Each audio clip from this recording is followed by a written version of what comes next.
can report to you this afternoon that the U.S.-China relationship is more stable, and there is certainly better communication between our governments. Positive signal of stabilizing China-U.S. relations. Both sides believe that this is beneficial and necessary for our two countries to maintain dialogue. Such statements were made before the Chinese Foreign Ministry announced Xi Jinping's visit to the United States to meet with Joe Biden.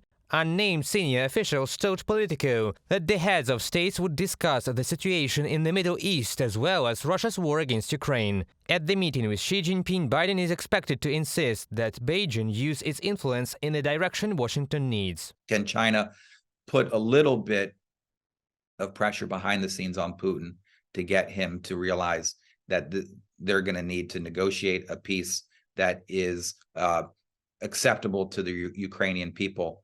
Can China put some pressure on Iran or Hamas to step back and see if we can find some way to restabilize things in the Middle East? So different sides, but this is what high stakes diplomacy is all about. And so the possibilities of failure are high, but if you don't talk, you definitely won't make progress.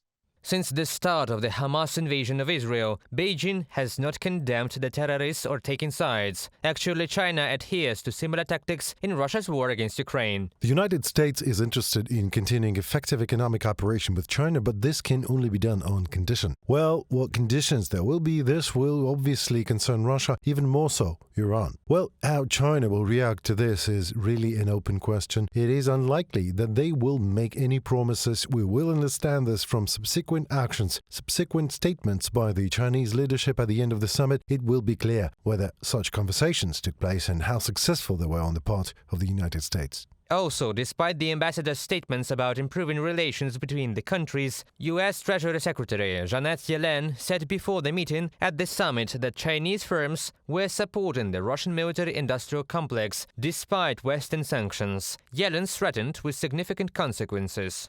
And I'm certainly not saying with the knowledge of the Chinese government, but some Chinese private firms that may be aiding in the flow of this equipment and material to Russia, as well as some financial institutions that could be involved in facilitating that flow.